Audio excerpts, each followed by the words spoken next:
तो करे क्या दोस्तों, क्वेश्चन स्टार्ट करे क्या। ए चैप्टर के क्वेश्चन है ना, इसको करने से पहले ना मैं आपसे कुछ बात करना चाहता हूँ। पहली बात तो है ना, ये चैप्टर के क्वेश्चंस अलग है, पूरे अलग है। मतलब तुम जब चैप्टर पढ़ के आओगे और तुमको लगेगा कि ये अभी जो जो पढ़ा है उसके ही आंसर्स हमको क्वेश्चन में लिखने हैं, तो भाई ऐसी बात नहीं है। ठीक है, जो भी तुमको पढ़ के समझ के लिखना था वो हमने चैप्टर में ही सारे क्वेश्चंस डिस्कस करे। जैसे कि अगर तुमको बेनिफिट्स एडवांटेजेस ऑफ प्लानिंग आता है तो वो हमने वहाँ पे डिस्कस किया है। तो ऐसे क्वेश्चंस डायरेक्टली जो है वो हमारे वहाँ पे हो चुके हैं। तो यहाँ पे तुम ऐसा मत समझो कि अभी तुमको सब समझा है और जैसे ही क्वेश्चन आता है हम सब छाप के आ जाएंगे। नहीं भाई, तो इसका हर क्वेश्चन है ना अलग रहेगा, इसका हर आंसर है ना अलग रहेगा। तुम ऐसा नहीं बोल के जा सकते कि ये क्वेश्चन आया तो मुझे 5 आउट ऑफ 5 आएंगे।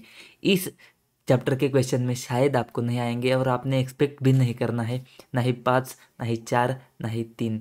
1 से 2 मार्क अगर आ जाते हैं तो अच्छी बात है, क्योंकि ये ना क्वेश्चन दिखेंगे नहीं। अगर दिखते भी है ना तो कुछ और अगर आता है, कुछ और अलग से आता है, तो आपने कुछ थोड़ा बहुत रेलेवेंट लिख के आ जाना है। ठीक है, और एक्सपेक्टेशन मत रखो। ठीक है, और अगर इसमें से क्वेश्चन कुछ आते हैं ना तो भी आपने पूरा इसको रटना नहीं है कि ऐसे ही लिखेंगे, ऐसे ही मोटा मोटी सिर्फ समझो चीज़ों को कि क्या क्या लिखना पड़ेगा, कैसे कैसे आंसर को ड्राफ्ट करना पड़ेगा, कौन से पॉइंट्स को इनकॉर्पोरेट करना पड़ेगा। ऐसे ओवरऑल सिर्फ अंडरस्टैंडिंग ले लो और उस हिसाब से लिख के आ जाओ। तो 1 से 2 मार्क एक्सपेक्ट करो, हायर साइड हायर साइड पे 2 से 2.5 मार्क। ठीक है, तो इससे ज़्यादा एक्सपेक्टेशन मत रखो। ठीक है, इतनी बात आपने समझनी है। इसके बाद यहाँ पे हम सिर्फ 5 क्वेश्चन डिस्कस करेंगे, उसमें से एक क्वेश्चन है, वो एक क्वेश्चन सिर्फ अच्छे से देखेंगे क्योंकि वो बहुत बार एमटीपी आरटीपी में आ गया है, एक बार एग्जाम में भी आया है। तो उस एक क्वेश्चन को छोड़ के ना बाकी किसी में भी टेंशन लेने की बात नहीं है। जो भी आपका जनरल अंडरस्टैंडिंग है, जो कि आपका पूरा ऑडिट होने के बाद आपको एक बहुत अच्छे से अंडरस्टैंडिंग आ जाएगा, उसके बाद ही आप इस क्वेश्चन को अच्छे से सॉल्व कर पाओगे। मतलब जनरली जैसे अगर आपने अच्छा ऑडिट किया है तो आपको चीज़ें समझ में आएगी। ठीक है, तो इस एक बेसिक डिस्कशन से हम इसको स्टार्ट करते हैं। वैसे तो ये क्वेश्चंस मुझे अभी लेने नहीं थे, लेकिन बहुत सारे बच्चों का कैसे होता है, चैप्टर खत्म हुआ है तो क्वेश्चन करना है, तो क्वेश्चन अभी आ रहे हैं। ठीक है, तो टेंशन लेने की बात नहीं है। एक बार सिर्फ इस वीडियो को देखो, उसके बाद में क्वेश्चन को एक बार पढ़ो और बस उतना सफिशिएंट है। एग्जाम से पहले इसको सिर्फ ऊपर ऊपर से देख के जाओ कि कौन से पॉइंट्स है। ठीक है, इसमें ज़्यादा ऐसे रटने की चीज़ कुछ नहीं करना है, समझने की चीज़ करनी है, सिर्फ ऊपर से पॉइंट को समझना है। ठीक है, तो क्वेश्चन आता है कि सीए देव है, जो भी है सीए बना है और got his first internal audit assignment. ठीक है, तो कंफ्यूज नहीं होना है, इंटरनल ऑडिट का क्वेश्चन नहीं है। अभी तो नहीं होगे तुम कंफ्यूज, लेकिन बाद में क्वेश्चन देख के कंफ्यूज नहीं होना है, क्योंकि एंड में क्या है, ड्राफ्ट सुटेबल ऑडिट प्रोग्राम। तो प्रोग्राम को ड्राफ्ट करना है। तो यहाँ पे तुम्हारे चैप्टर के क्वेश्चन का आंसर नहीं आएगा कि प्रोग्राम को ड्राफ्ट करना है तो क्या चीज़ आती है, नहीं। यहाँ पे देखा है स्पेसिफिक कुछ चीज़ पूछी है। क्या पूछा है देखते, वेरीफाई।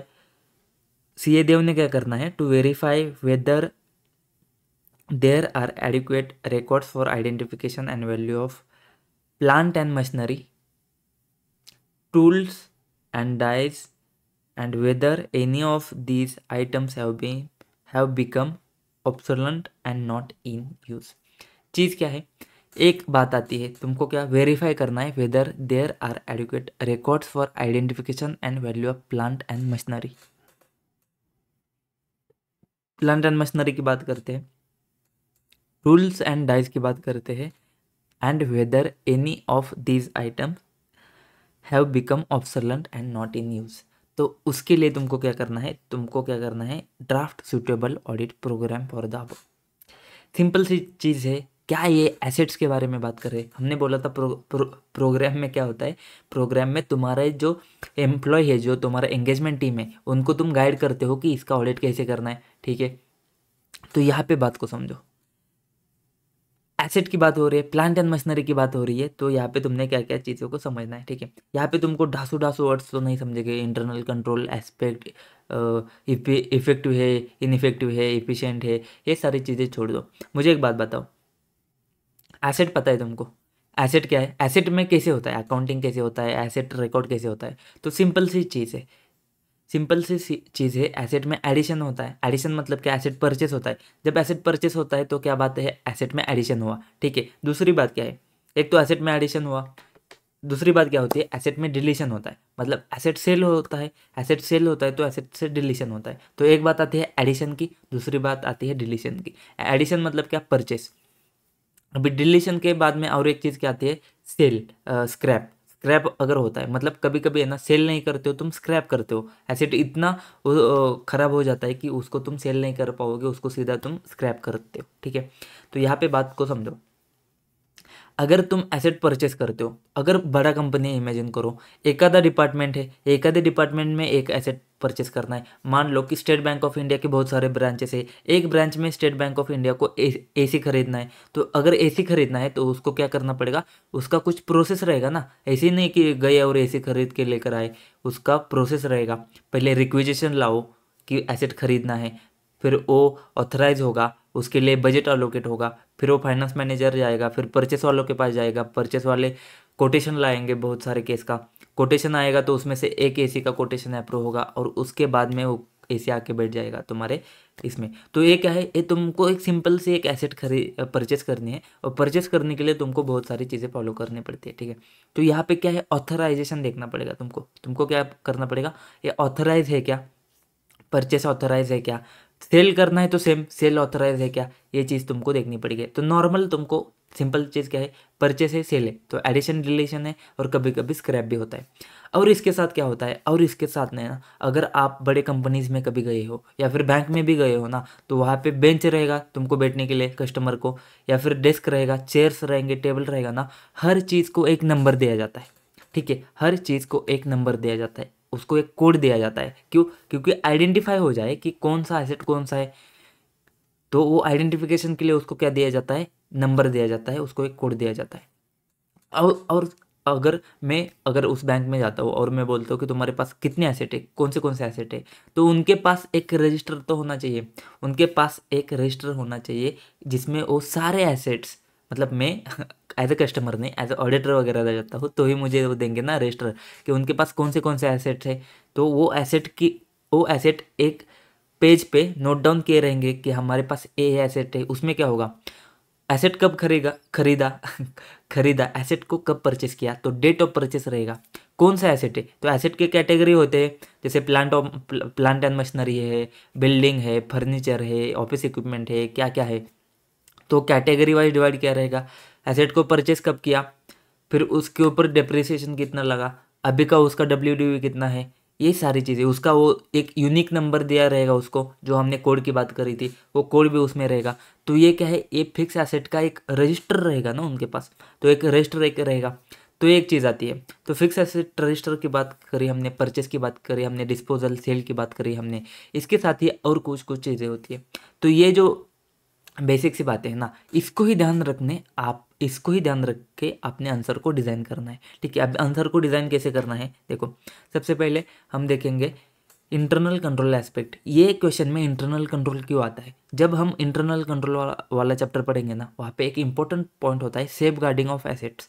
तो एसेट को सेफ गार्ड करने के लिए इंटरनल कंट्रोल बनते हैं। तो अगर इंटरनल कंट्रोल बनते हैं तो एसेट की चीज़ में हमको देखने पड़ेंगे कब, प्रोग्राम के केस में अगर तुमको डिज़ाइन करना है तो तुमको इंटरनल कंट्रोल देखना पड़ेगा।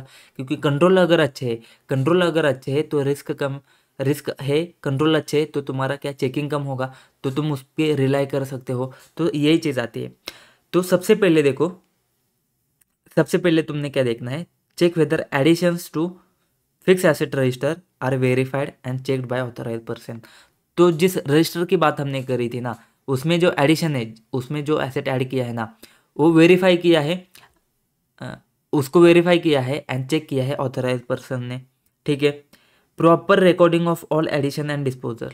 जो जो एसेट अगर परचेस किया है ना, उसको डायरेक्टली प्रॉपरली उसको रिकॉर्ड किया है, अगर डिस्पोज किया ना उसको भी प्रॉपरली रिकॉर्ड किया है, ठीक है। उसके बाद में तो हमने एडिशन देखा, डिस्पोजल देखा उसको रिकॉर्ड किया है। जो एडिशन किया है ना एफएआर में, एफएआर क्या है, फिक्स एसेट रजिस्टर, तो एफएआर में अगर तुम्हारा एडिशन है ना तो उसको वेरीफाई किया है, उसको किसी ने चेक किया है। अगर डिलीशन है ना, मतलब सेल है, डिस्पोजल है, या फिर उसको स्क्रैप भी किया है ना, तो उसको भी ऑथराइजेशन होना चाहिए तुम्हारे पास। तो ये दो तीन चीज़ें आती है, तो इसके ऊपर कंट्रोल है। तो ऑथराइजेशन क्या है, कंट्रोल है कि कोई भी आयरा गैरा आके तो उसको डिलीट ना करे, ऐड ना करे, ये सारी चीज़ें, ठीक है।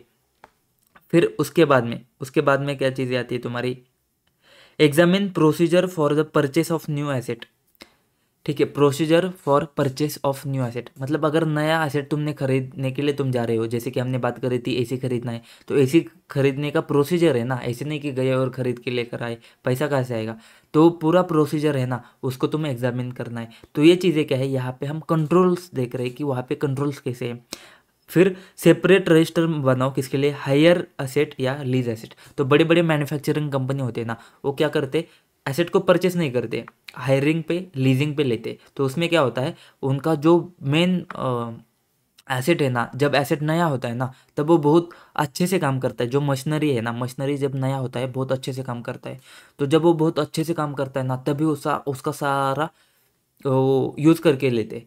तो हायर बेसिस पे लेते, लीज बेसिस पे लेते, और 5-10 साल में अच्छा यूज़ करते और फिर वो वापस दे देते, ठीक है। तो इस केस में एसेट का जो हायरिंग या लीजिंग वाला पोर्शन है ना, उसके ऊपर तुम्हारा जो रजिस्टर है वो सेपरेट होना चाहिए। फिर maintaining register of fix asset and reconciliation to physical inspection of fix asset to nominal ledger. तो यहाँ पे क्या बात आती है, फिक्स एसेट का रजिस्टर तो तुमने मेंटेन किया, लेकिन फिजिकल इंस्पेक्शन करना पड़ेगा, फिजिकली वेरीफाई करना पड़ेगा तुमको एसेट को। क्यों, अभी मैंने रजिस्टर में तो लिखा है कि मेरे पास एसेट है, लेकिन मैं वहाँ पे अगर फिजिकली जाके देखता हूँ, मुझे यहाँ पे बैठ के दिख रहा है कि स्टेट बैंक ऑफ इंडिया में एसी है, तो यहाँ पे तो मुझे दिख रहा है एसी है, लेकिन मुझे वहाँ पे जाके बैंक में जाके देखना पड़ेगा कि क्या वहाँ पे एसी लगाया है क्या नहीं, ठीक है। वहाँ पे एसी है क्या नहीं, जब मैं फिजिकली जाके देखूंगा तो भी मुझे समझेगा। तो यहाँ पे ना कंपनी खुद जाके इंस्पेक्शन करते हैं, कुछ एम्प्लॉय जाके खुद एसेट का इंस्पेक्शन करते हैं और वो वेरीफाई करते हैं। फिर जो एक्चुअल में जितने एसेट है ना, वो तुम्हारे फिक्स एसेट रजिस्टर के साथ मैच करते हैं। जैसे कि अगर एक आधा एसेट गायब हो गया, एक आधा चेयर था, एक चेयर गायब हो गया, तो वो क्या करेंगे, वो चेयर को राइट ऑफ करेंगे तुम्हारे प्रॉफिट एंड लॉस अकाउंट में। तो वो क्या करना चाहिए, तुम्हारा मैच करना चाहिए। And all movement of assets जो है ना, वो एक्यूरेटली रिकॉर्ड होने चाहिए। तो एसेट के जितने सारे मूवमेंट्स है ना, मतलब एसेट इन हुआ, आउट हुआ, या फिर एक एक ब्रांच से, एक डिपार्टमेंट से दूसरे ब्रांच डिपार्टमेंट में ट्रांसफ़र हुआ, तो वहाँ पे क्या है, मूवमेंट है। तो जब भी मूवमेंट है, एडिशन होता है, डिलीशन होता है, ट्रांसफ़र होता है, जो भी मूवमेंट है ना, तो वो मूवमेंट भी प्रॉपरली रिकॉर्ड होना चाहिए। उसके बाद में रिव्यू एडिक्वेट सिक्योरिटी अरेंजमेंट है क्या, तो वो एसेट है उसके लिए सिक्योरिटी अरेंजमेंट है क्या, क्या ऐसा तो एसेट नहीं है कि कोई भी आके उठा के लेके जा सकता है, ऐसा नहीं होना चाहिए, सिक्योरिटी अरेंजमेंट होने चाहिए। Periodic inspection of asset is done और नॉट, जो इंस्पेक्शन है उसका इंस्पेक्शन पीरियोडिकली किया है कि नहीं किया है, उसके ऊपर के कंट्रोल।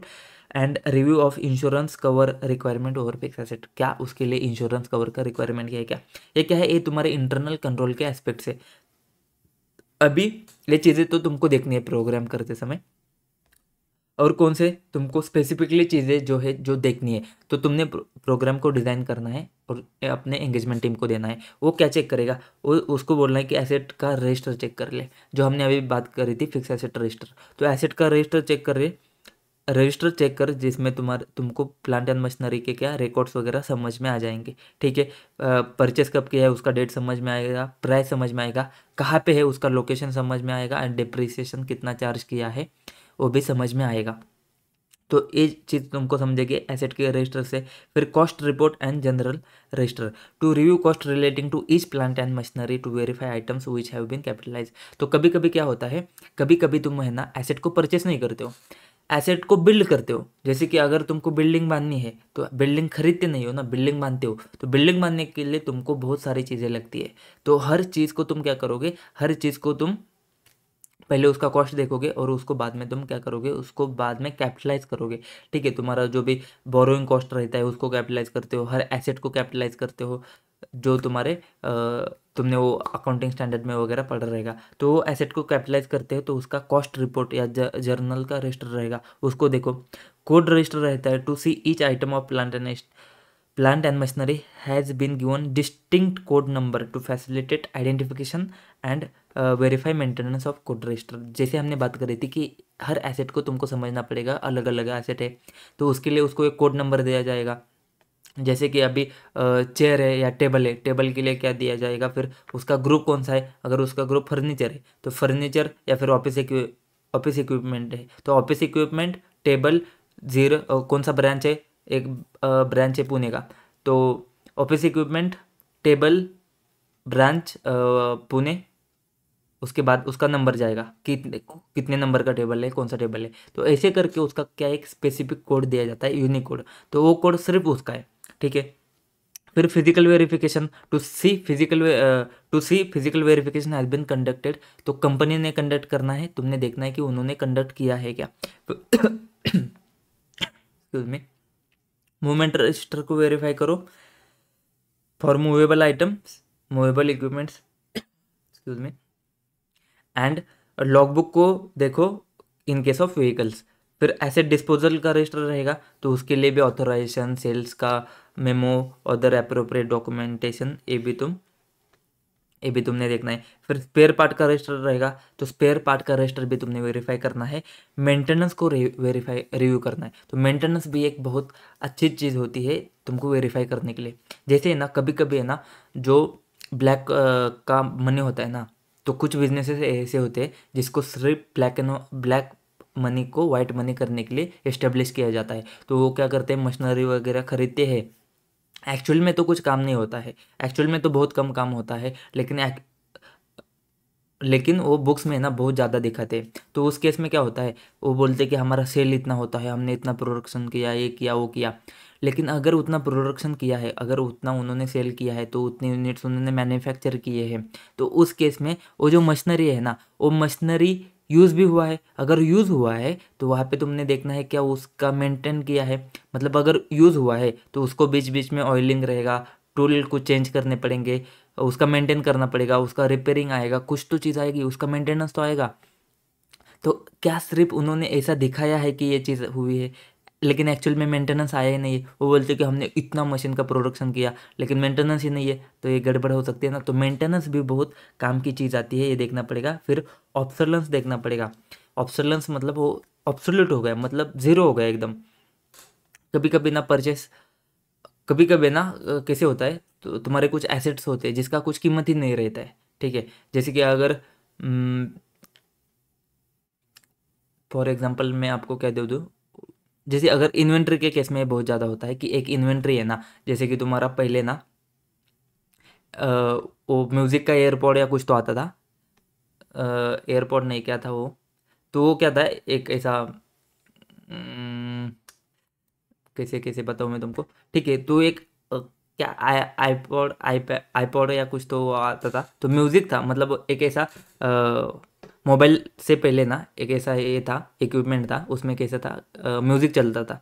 तो वो आजकल कोई यूज़ नहीं करता है, तो वो क्या हुआ, ऑब्सोल्यूट हुआ, ठीक है। पता नहीं मैं आपको समझा पाया हो क्या नहीं, बट वो ऑब्सोल्यूट मतलब क्या, उसका कुछ यूज़ ही नहीं है। मतलब एक मशीनरी थी, वो यूज़ कर रहे थे हम, लेकिन अभी क्या हुआ, कुछ सिचुएशन हुआ कि उसका अभी कुछ यूज़ नहीं है, तो कुछ यूज़ नहीं है तो कुछ काम का नहीं है, तो वहाँ पे तुमको क्या करना पड़ेगा कि ऑब्सोल्यूट हो गया हो। तो उस केस में क्या करो, scrutinise whether experts opinion have been obtain from time to time to ensure purchase of technically most useful efficient and advance machinery after thorough study, ठीक है, क्योंकि वो ऑब्सोल्यूट नहीं होना चाहिए।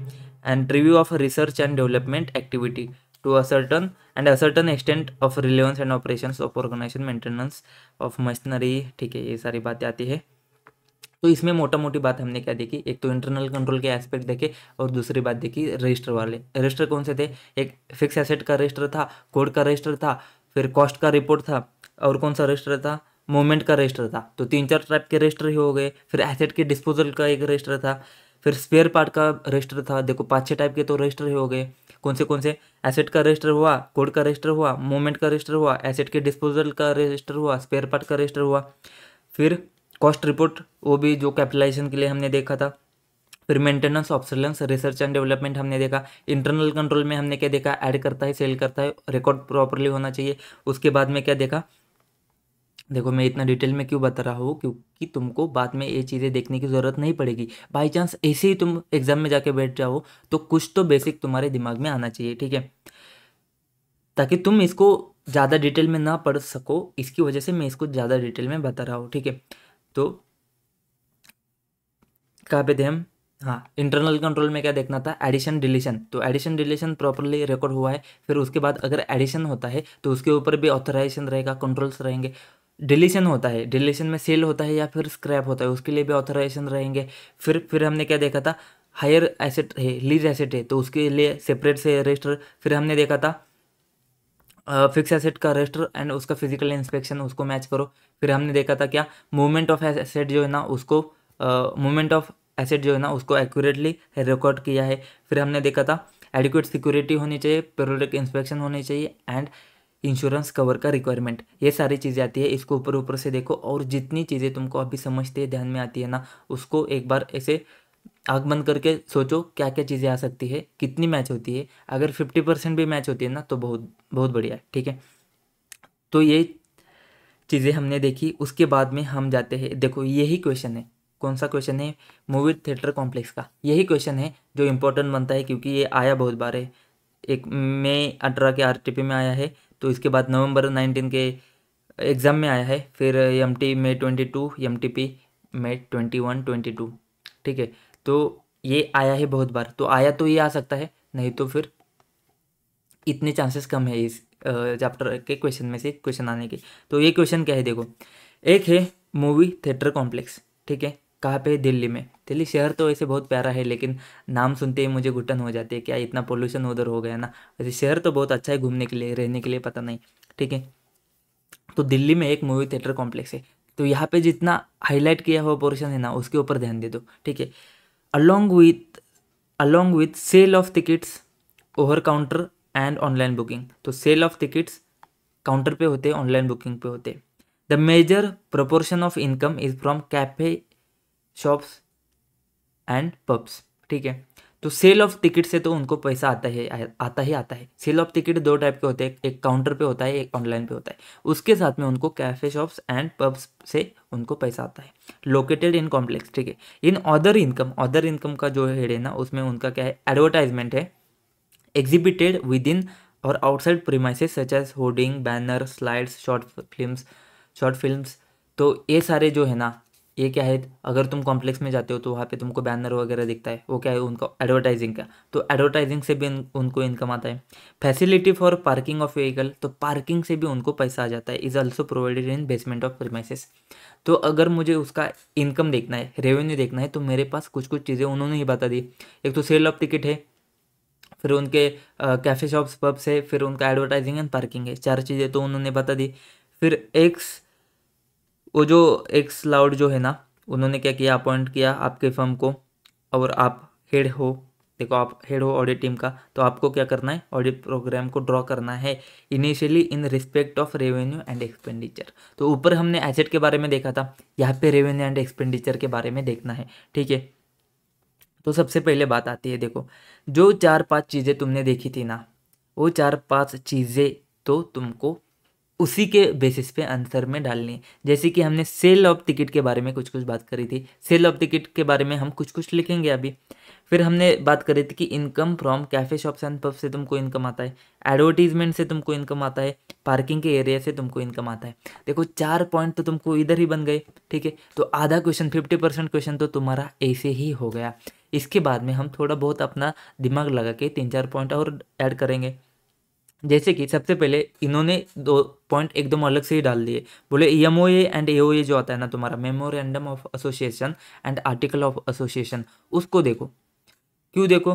ताकि तुमको पता चले कि क्या उनके जो ऑब्जेक्ट क्लॉज है ना, तो एमओए एओए में क्या होता है? तुम्हारे ऑब्जेक्ट क्लॉज होते हैं बिजनेस में, कि बिजनेस क्या करेंगे वो तुमको पहले उधर फिक्स करना पड़ता है उधर, ठीक है। तो वहाँ पे तुमको देखना पड़ेगा कि ऑब्जेक्ट क्लॉज के हिसाब से क्या एंटिटी का वो बिजनेस कर रही है क्या। Ensure the object clause permits the entity to engage in this type of business. तो क्या ऑब्जेक्ट क्लॉज परमिट करता है क्या कि एंटिटी को दिस टाइप ऑफ ट्रांजेक्शन में, दिस टाइप ऑफ बिजनेस में एंटर करना है। तो यहाँ पे 2 पॉइंट एडिशनल हुए। फिर हमारे बेसिक चीज़ पे आते हैं, सेल ऑफ टिकट। तो in case of income from sale of tickets, तो तुमने क्या देखना है, verify control system as to how it is ensured that the collection on sale of tickets of various shows are properly accounted। तो properly accounted है क्या, verify control system as to how it is ensured that collection of sale of tickets of various shows are properly accounted। तो यहाँ पे तुमने क्या देखना है, सिस्टम को देखना है। कैसा system, as to how it is ensured that collection on sale of tickets of various shows are properly accounted. तो जो कलेक्शन है ना वो प्रॉपरली अकाउंट हो रहा है, उसके लिए उनका सिस्टम क्या है।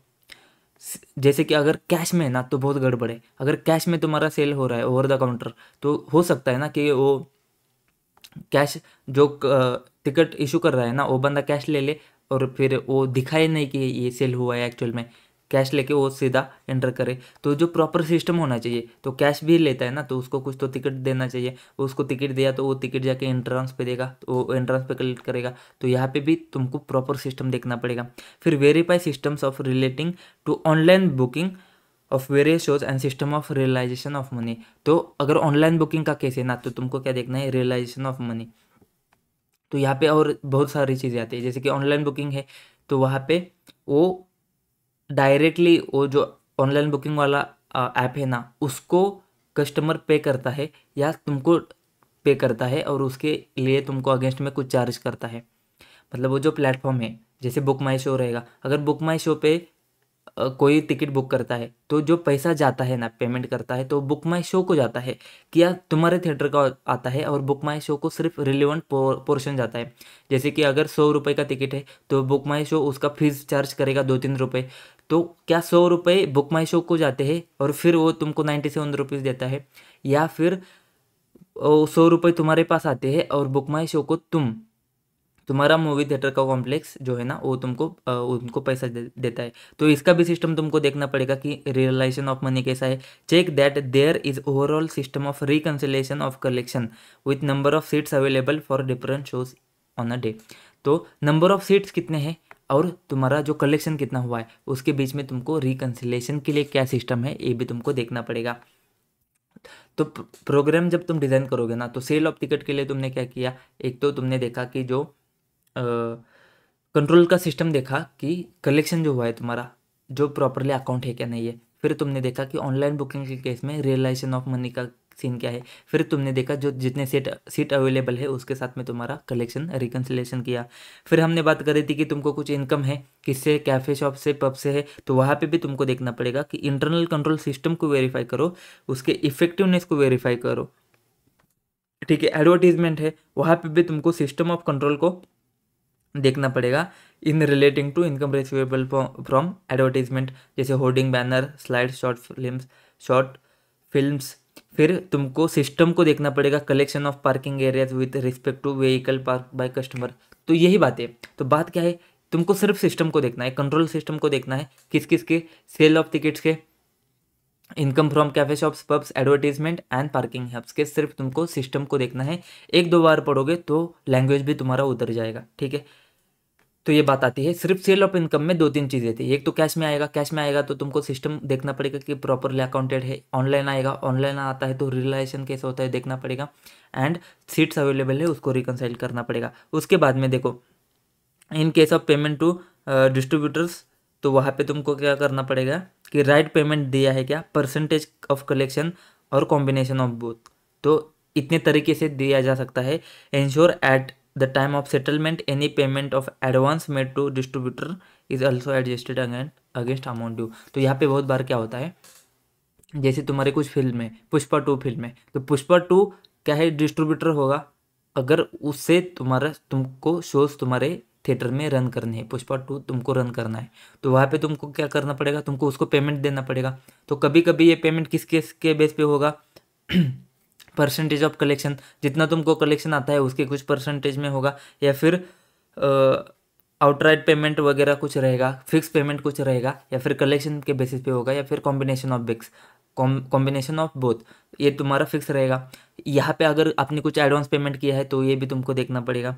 ऊपर से तुमको कुछ देखना पड़ेगा, payment of salaries and other benefits to employees ensure statutory requirement comply करते हैं। देखो ये अभी इनकम का पार्ट नहीं है ना, तुमको पूछा क्या था, अच्छा तुमको पूछा था क्या, अरे हाँ पूछा तो था। देखो रेवेन्यू एंड एक्सपेंडिचर, तो रेवेन्यू के बारे में तो हमने बात कर ली, पॉइंट तो तुमको ऊपर से मिले। अब एक्सपेंडिचर के बारे में बात करेंगे। देखो एक्सपेंडिचर के बारे में हम बात करेंगे तो अब एक्सपेंडिचर में क्या, तुम्हारा मेजर पोर्शन किसका जाएगा, जिसका तुम फिल्म चला रहे हो उसको तुमको देना पड़ेगा। तो उसका तो तुम्हारा एक तो पेमेंट हो गया, फिर और तुम्हारा सैलरी रहेगा, अदर बेनिफिट रहेगा, और तीसरा क्या है, मेंटेनेंस ऑफ बिल्डिंग। देखो बहुत आराम से हो गया तुम्हारा। क्या क्या सोचा था, कुछ नहीं है। जो 4 पॉइंट इनकम के तो उन्होंने बता दिए थे, सिर्फ उसको थोड़ा सा मस्का लगा कर हमने लिख दिया। फिर एक्सपेंडिचर, मॉल में जाते हो, मॉल में एक्सपेंडिचर क्या होगा, देखो तुम कॉम्प्लेक्स में जा रहे हो, तुम थिएटर में जा रहे हो, तो थिएटर में तो जो टीवी जो शो चल रहा है उसका उसका डिस्ट्रीब्यूटर को तो पेमेंट करना पड़ेगा। फिर एम्प्लॉयज़ है तो एम्प्लॉय के स्टाफ को तो पेमेंट करना पड़ेगा, एंड बिल्डिंग का मेंटेनेंस है ना तो उसको भी देना पड़ेगा। तो इतनी सी बात आती है, सिंपल सिंपल सी चीज़ है। ऐसा आता है तो देखो इसमें तुम एक्सपेक्ट कर सकते हो कि तुमको 3-4 मार्क्स मिल सकते, 5 भी मिल सकते अगर तुम बहुत अच्छे से लिख सकते हो तो। ठीक है, तो ये तो बहुत अच्छा क्वेश्चन था। इसके आगे जाते हैं, इसके आगे तुम्हारा 3rd नंबर का क्वेश्चन है, इससे ज़्यादा एक्सपेक्टेशन मत रखो, इसको रीड करो और इसे जानने दो। ठीक है, तो एक मैन्युफैक्चरिंग कंपनी है जिसमें तुमको डिटेल दिए है वेस्टेज ऑफ मटेरियल के। तो वेस्टेज क्या दिया है, 1.3%, 1.6%, 1.5% एंड 3.9। अरे 3.9%, तो ये क्या है, एकदम से गड़बड़ हो गया। 1.3, 1.6, 1.5, 1.5 आया और उसके बाद सीधा 3.9, तो एक जगह पे गड़बड़ है। तो देखते क्वेश्चन क्या बोल रहा है। ठीक है, you have been asked to inquire into causes of abnormal wastage and draw out audit plan. तो एबनॉर्मल वेस्टेज कौन सा है, तुम्हारे अक्टूबर मंथ में 3.9 हुआ है, तो एकदम एबनॉर्मल दिख रहा है तुमको, तो उसके हिसाब से तुमको क्या करना है, ऑडिट प्लान को ड्रॉ करना है। ठीक है, अभी यहाँ पे ना 2 चीज़ें हैं। एक तो चीज़ है तुम्हारा जनरल रिक्वायरमेंट, एक चीज़ क्या है तुम्हारी, एक चीज़ है तुम्हारी जनरल रिक्वायरमेंट। तो दूसरी चीज़ क्या होगी, दूसरी चीज़ होगी तुम्हारी स्पेसिफिक रीजंस। कुछ केसेस में स्पेसिफिक रीजंस हो सकते हैं। यहाँ पे ना एकदम बेसिक में जाओ, एकदम बेसिक से अंडरस्टैंड करो, और जैसे जैसे लिख सकते हो वैसे वैसे लिखो तुम्हारे हिसाब से। इस क्वेश्चन को पढ़ के ऐसे इमेजिन मत करो कि तुम इसको अच्छे से लिख पाओगे। ठीक है, हम क्या बात कर रहे हैं, वेस्टेज है। वेस्टेज किसका है, वेस्टेज है तुम्हारा रॉ मटेरियल का। सिंपल सी बात आती है, इमेजिन करो कि आप एक मैन्युफैक्चरिंग कंपनी का ऑडिट कर रहे हो जिसमें कुछ मैन्युफैक्चर होता है। तो मैन्युफैक्चरिंग प्लांट पे तुम गए हो, तो वहाँ पे क्या रहेगा, रॉ मटेरियल होता है, रॉ मटेरियल होता है, रॉ मटेरियल को मशीन में डालते हैं, उसके ऊपर काम करते हैं, उसके ऊपर काम करके वहाँ से एक फिनिश प्रोडक्ट तुम बनाते हो। ठीक है, अभी यहाँ पे क्या क्या चीज़ हो सकती है कि ये रॉ मटेरियल ना, ये रॉ मटेरियल वेस्ट हो जाए। एक तो तुम्हारा प्रोसेस का लॉस रहेगा, मतलब तुमने रॉ मटेरियल डाला, ठीक है, यहाँ से आलू डाला, यहाँ से पैसा निकला, ठीक है, तो ये बीच में कुछ प्रोसेस रहेगा, मतलब कुछ तुम बना रहे हो। फॉर एग्जाम्पल क्या बना सकते हो तुम, क्या बना सकते हो, जैसे कि तुम पेपर बना रहे हो, पेजेस बना रहे हो, तो यहाँ पे तुमने रॉ मटेरियल डाला, और जैसे जैसे आगे आता है तो वहाँ पे तुम्हारा वो पेपर बन के आ जाता है। ठीक है, तो जो पेपर बन के आता है और जो तुमने रॉ मटेरियल डाला है ना, वो ऐसा नहीं होगा कि हर जो तुमने चीज़ डाली है वहाँ पे वेस्टेज होगा ही नहीं कुछ। जितना तुमने डाला है ना रॉ मटेरियल उसके हिसाब से सारा पेपर बना, कुछ तो वेस्टेज होगा, कुछ तो वेस्टेज होगा। तो ये तुमको देखना है कि नॉर्मल प्रोसेस में, नॉर्मल बिजनेस में जो वेस्टेज होता है ये कैसे होता है, इसका क्या सिस्टम है, इसको कैसे वेरीफाई करते हैं, कैसे समझता है कि ये, जैसे तुम मोबाइल देखो, तुम्हारे हिसाब से कुछ एग्जांपल को डिज़ाइन करो, कोई भी एग्जांपल ले लो, हर जगह पे कुछ तो लॉस होता रहेगा। तो ये जो नॉर्मल वाला लॉस है ना, इसको कंपनी कैसे आइडेंटिफाई करती है तो तुमको देखना पड़ेगा, ताकि तुमको समझे कि एक्सेप्शनल वाला जो है ना, अबनॉर्मल है ना, उसको कैसे देखना है। तो एक तो नॉर्मल के बारे में पहले सोचो कि वो नॉर्मल कुछ तो होता रहेगा। देखो अभी 1.3, 1.6, 1.5 ये तो नॉर्मल है ना, तो उतना लॉस तो, उतना वेस्टेज तो होता रहेगा।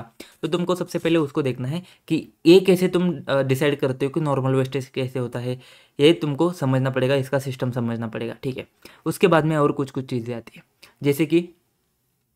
जैसे कि अगर तुमने एकदम से कुछ जैसे तुम्हारा रॉ मटेरियल है ना, एक जगह पे स्टोर होता है, एक रूम में स्टोर होता है।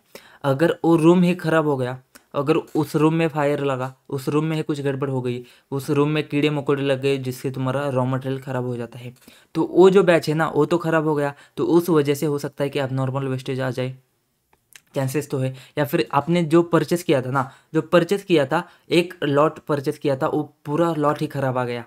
तो अगर पूरा लॉट ही खराब आ गया ना, तो उसमें क्या होगा, तुम्हारा रॉ मटेरियल ही खराब हो गया। तो इसमें तुम्हारा प्रोडक्शन के ऊपर जो वेस्टेज के ऊपर एबनॉर्मल वेस्टेज हो जाएगा, तुम जब उसको प्रोडक्शन में डाल दोगे। तो ऐसी बहुत सारी चीज़ें हो सकती है ना। तो यहाँ पे तुमको समझना पड़ेगा कि जनरल रिक्वायरमेंट क्या है तुमको। जनरल रिक्वायरमेंट क्या है तुम्हारा, सबसे पहले procure a list of raw material showing their names and detailed characteristics of each material। ठीक है, तो सबसे पहले क्या करो, रॉ मटेरियल का लिस्ट मंगाओ। सबसे पहले रॉ मटेरियल का लिस्ट मंगाओ। तो लिस्ट जब तुम मंगाते हो तो तुमको समझ में आ जाएगा कि कौन सा रॉ मटेरियल है, कहाँ पे यूज़ होता है, उसका डिटेल्स और उसका नाम तुमको समझ में आ जाएगा। ऑब्टेन स्टैंडर्ड कंजम्पशन फिगर्स, जैसे हमने बात करी थी कि तुम्हारा कैसे होता है पता है क्या। जैसे कि अगर मैं पानी की बोतल मैन्युफैक्चर कर रहा हूँ, ठीक है, तो अगर मैं पानी की बोतल मैन्युफैक्चर करता हूँ तो उसमें क्या होगा, कैप्स लगते हैं, उसके ऊपर का पैकेजिंग का स्टोरेज पैकेजिंग वगैरह लगता है। तो यहाँ पे ना, अगर मैं 100 बोतल बनाता हूँ तो उसके ऊपर कैप कितने लगेंगे, 100 लगेंगे। तो ये क्या है, स्टैंडर्ड कंजम्पशन फिगर है। लेकिन कभी कभी क्या होता है, वो कुछ कैप खराब निकलेंगे। तो अगर मैं 100 बोतल को मैन्युफैक्चर करता हूँ ना, तो हो सकता है उसके ऊपर जो कैप बैठेंगे ना, वो कैप क्या है, मुझे 105 105 कैप्स लगते हैं, ताकि उसमें से 4-5 कैप खराब निकलते तो मेरा 100 बोतल के लिए 105 कैप लगते हैं। तो ये क्या है, 105 कंजम्पशन है। तो मुझे ना देखना पड़ेगा कि स्टैंडर्ड कितना है, स्टैंडर्ड कंजम्पशन फिगर्स को मुझे ऑब्टेन करना पड़ेगा। ठीक है, ताकि मुझे समझ में आए कि नॉर्मल वेस्टेज फिगर कितना होता है। ठीक है, ascertain basis of ascertain the basis according to which normal wastage figure कितना होता है। जैसे हमारे केस में कितना 5 का वेस्टेज हुआ था। Examine breakup of normal wastage into the process, storage, handling, storage. ठीक है, हैंडलिंग स्टेजेस। ठीक है, तो ये जो वेस्टेज है ना, ये कहाँ पे वेस्टेज होता है, इसको तुमको असर्टन करना पड़ेगा, नॉर्मल वेस्टेज को। जैसे कि प्रोसेस है, जो मैं मशीन में 105 डाला है, लेकिन बाहर आते समय 100 बोतल लग के आते हैं, 5 खराब होते हैं, तो ये प्रोसेस में है। या फिर स्टोरेज में है, मैं जहाँ पे रखता हूँ वहाँ पे खराब हो रहे हैं, तो ये देखना पड़ेगा। या फिर हैंडलिंग करता हूँ, जब मैं उसको इशू करता हूँ, ये करता हूँ, वो करता हूँ, उसके बीच में मेरा खराब हो रहा है। तो यहाँ पे तुमको क्या देखना पड़ेगा, नॉर्मल वेस्टेज को ब्रेकअप करो। ब्रेकअप कैसे करना है, क्या मेरा प्रोसेस में जा रहा है, क्या मेरा स्टोरेज में वेस्टेज हो रहा है, या मेरा हैंडलिंग में वेस्टेज हो रहा है। जैसे माल मैंने परचेस किया था, तो जब से वो हमारे फैक्ट्री के प्लांट पे आया, फैक्ट्री पे आया, या मैं उसको इशू कर रहा हूँ, ये सब हैंडलिंग के इसमें मेरा रॉ मटेरियल का वेस्टेज हो रहा है क्या। Also obtain control reports if any in respect of manufacturing cost with reference to predetermined standard. तो ठीक है, ये सारी चीज़ें आती है। एग्जामिन वेरियस रिकॉर्ड्स, तो वेरियस रिकॉर्ड्स को एग्जामिन करो। Maintain for recording separately the various lots purchase and identification of each lot with actual material consumption and for ascertaining actual wastage figures therein. तो actual material consumption समझने के लिए and actual wastage figure समझने के लिए तुमने क्या करना है, वेरियस रिकॉर्ड्स को तुमने एग्जामिन करना है। Obtain reports of preventive maintenance programme of machinery. तो प्रिवेंटिव मेंटेनेंस प्रोग्राम क्या होता है, जैसे कि मशीनरी जो है ना, एक मशीनरी है, वो मशीनरी है ना खराब हो जाए, बिगड़ जाए, और उसके बाद में उसका रिपेयर करे, उससे पहले क्या होता है, बड़े बड़े कंपनीज में क्या होता है, प्रिवेंटिव मेंटेनेंस होता है।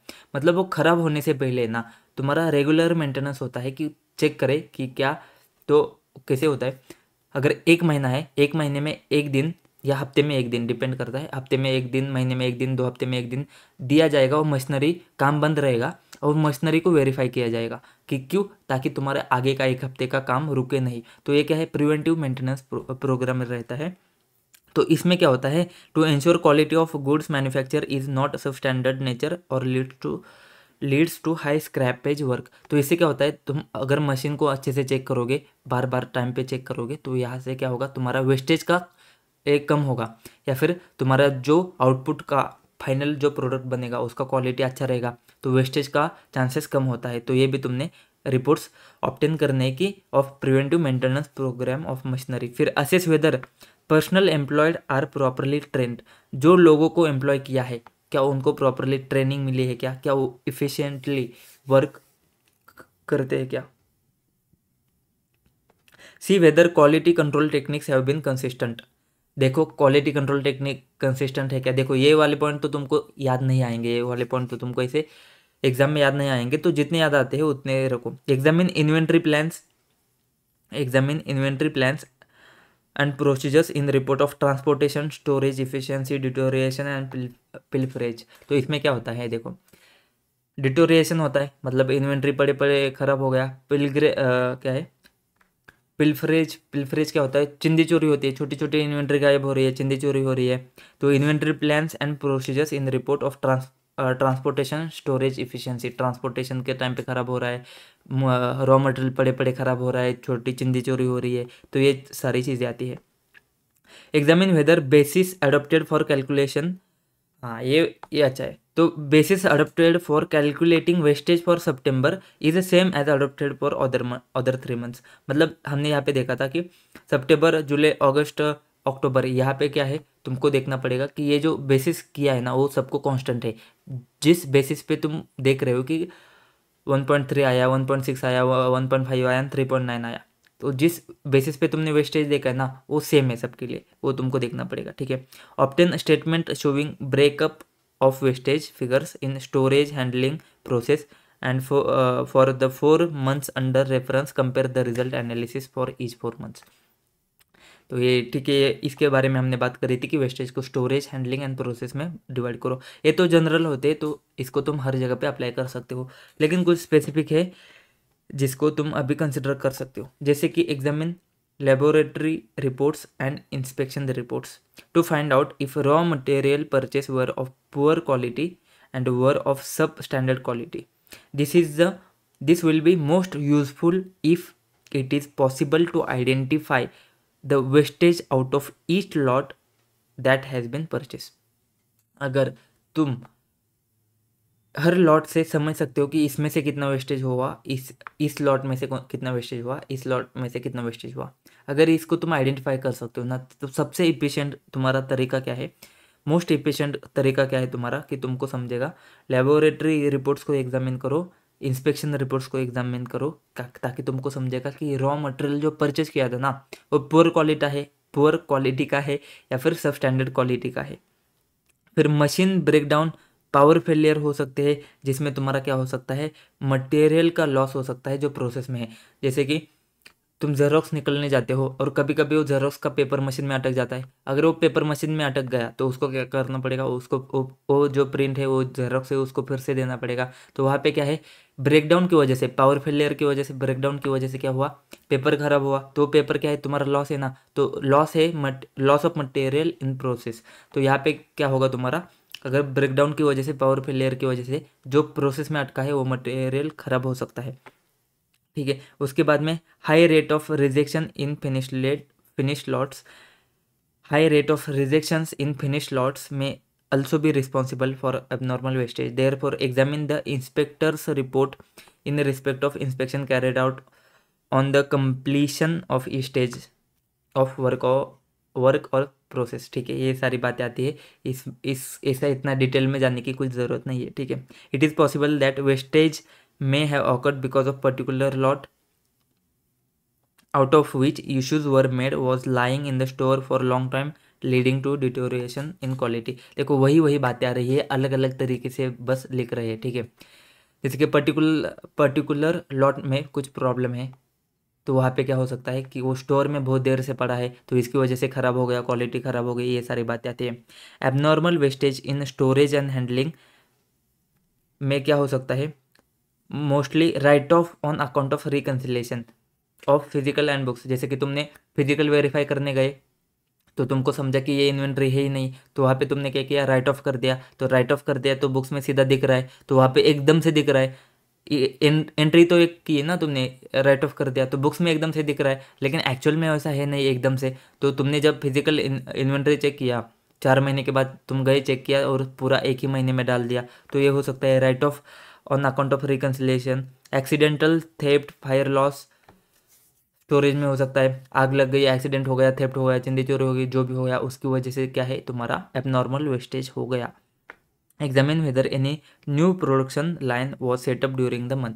तो उस मंथ में क्या ऐसा है कि एक नया प्रोडक्शन सेटअप किया है और उसमें कुछ गड़बड़ है, इनपुट आउटपुट मैच नहीं हो रहा है, तो सेटअप में कुछ गड़बड़ है, ये सारी चीज़ें आ सकती हैं। इसको ऊपर ऊपर से देखते हैं हमने क्या क्या पढ़ा। अभी हमने देखा रॉ मटेरियल का लिस्ट पहले ले लो, उसके बाद में स्टैंडर्ड कंजम्पशन फिगर समझो, एग्जामिन करो ब्रेकअप ऑफ नॉर्मल वेस्टेज किसमें, हैंडलिंग में, स्टोरेज में, और ये क्या था प्रोसेस में। ठीक है, उसके बाद में बहुत सारे टाइप के रिकॉर्ड्स देखो, प्रिवेंटिव मेंटेनेंस प्रोग्राम देखो, फिर पर्सनल जो एम्प्लॉय किया है वो उसको ट्रेन किया है कि अच्छे से इन्वेंट्री प्लान एंड प्रोसीजर्स जो है उसमें स्टोरेज, ट्रांसपोर्टेशन, स्टोरेज इफिशिएंसी देखो, डिटोरेशन देखो, चिंदी चोरी देखो। ठीक है, फिर कैलकुलेशन का जो वेस्टेज का कैलकुलेशन तुमने किया है वो सारे मंथ्स के लिए सेम है देखो, ब्रेकअप करो फिर से किसमें, स्टोरेज, हैंडलिंग, प्रोसेस में। फिर स्पेसिफिक रीजंस क्या हो सकते हैं, जैसे कि रॉ मटेरियल परचेस किया वो पुअर क्वालिटी का है, सब स्टैंडर्ड क्वालिटी का है, तो वहाँ पे इंस्पेक्शन रिपोर्ट्स,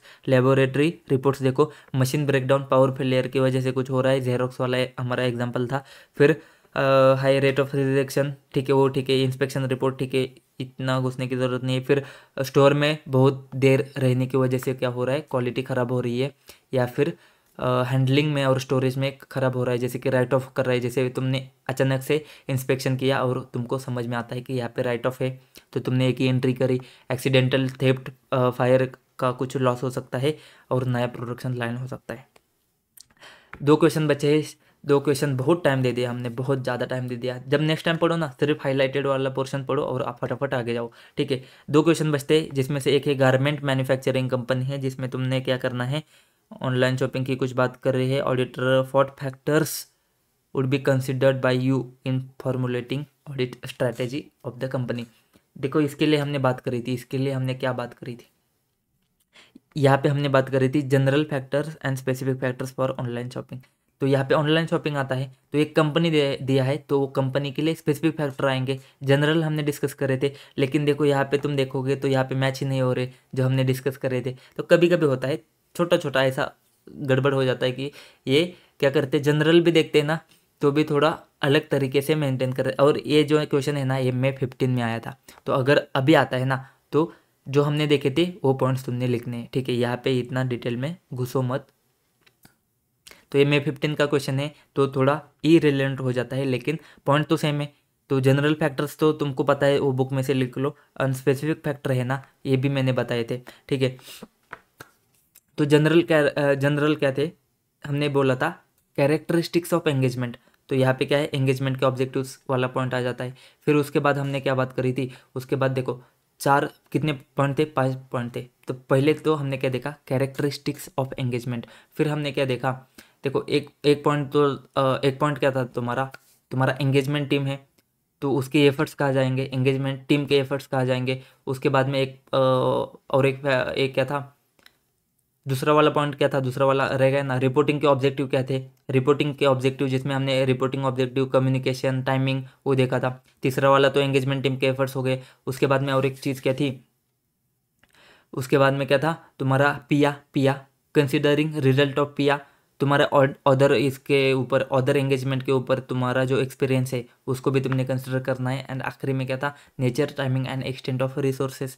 तो ये सारी चीज़ें थी। मुझे नहीं लगता कि यहाँ पे कुछ मैच हो रहे हैं वो तुम्हारे पॉइंट्स, तो इसको तुम वहाँ से लिख लो। ठीक है, यहाँ पे तुम पढ़ने को जाओगे तुम्हारा दिमाग खराब हो जाएगा, तो वहाँ से लिख लो क्या क्या पॉइंट थे। कंसिडरिंग, सबसे पहले क्या था, कैरेक्टरिस्टिक्स ऑफ एंगेजमेंट। फिर उसके बाद क्या था, उसके बाद क्या था, अरे अभी तो देखा था। उसके बाद क्या था, रिपोर्टिंग ऑब्जेक्टिव थे, कम्युनिकेशन टाइमिंग वाला पार्ट।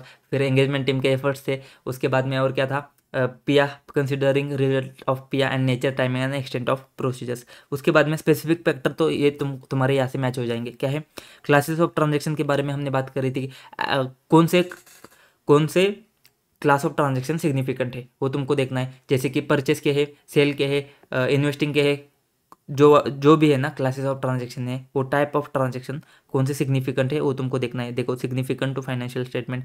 फिर उसके बाद और क्या देखा था, हम्म अदर देन जो सिग्निफिकेंट ट्रांजेक्शन है ना वो देखा था। देखो उसके लिए हाउ इन्फॉर्मेशन सिस्टम कैप्चर करते हैं इवेंट एंड कंडीशंस। तो एक तो सिग्निफिकेंट के लिए हमने देखा था ऊपर क्लास ऑफ ट्रांजेक्शन। देखो अदर देन सिग्निफिकेंट है ना उसके लिए इन्फॉर्मेशन सिस्टम कैसे कैप्चर करती है इवेंट को। फिर उसके बाद में हमने देखा था कि प्रोसीजर्स जो है ना with in both information technology and manual system. जो तुम्हारा प्रोसीजर है रिकॉर्डिंग का वगैरह वो क्या है आईटी के बेस पे के मैनुअल के बेस पे वो देखो तुम। ठीक है, जैसे कि ट्रांजेक्शन कैसे इनिशिएट होता है, रिकॉर्ड होता है, प्रोसेस होता है, करेक्ट होता है अगर नेसेसरी है तो। फिर relating to accounting records and supporting information, ये वाली भी बात हमने देखी थी। ठीक है, तो उसके रिलेटेड अकाउंटिंग रिकॉर्ड्स क्या है, जो तुम्हारा प्रोसीजर है ना उसके रिलेटेड डॉक्यूमेंट्स क्या है, सपोर्टिंग इन्फॉर्मेशन क्या है, ये भी तुमने देखना है। और साथ में तुमने देखना था कंट्रोल सराउंडिंग जर्नल एंट्रीज। ठीक है, ये कुछ बातें देखी थी रेफरेंस पॉइंट के लिए, मैंने वहाँ पे तुमको पॉइंट्स दिए थे। ठीक है, उसके बाद में 5th नंबर का क्वेश्चन आता है। यहाँ पे क्या है, बैंक है कुछ तो एडवांस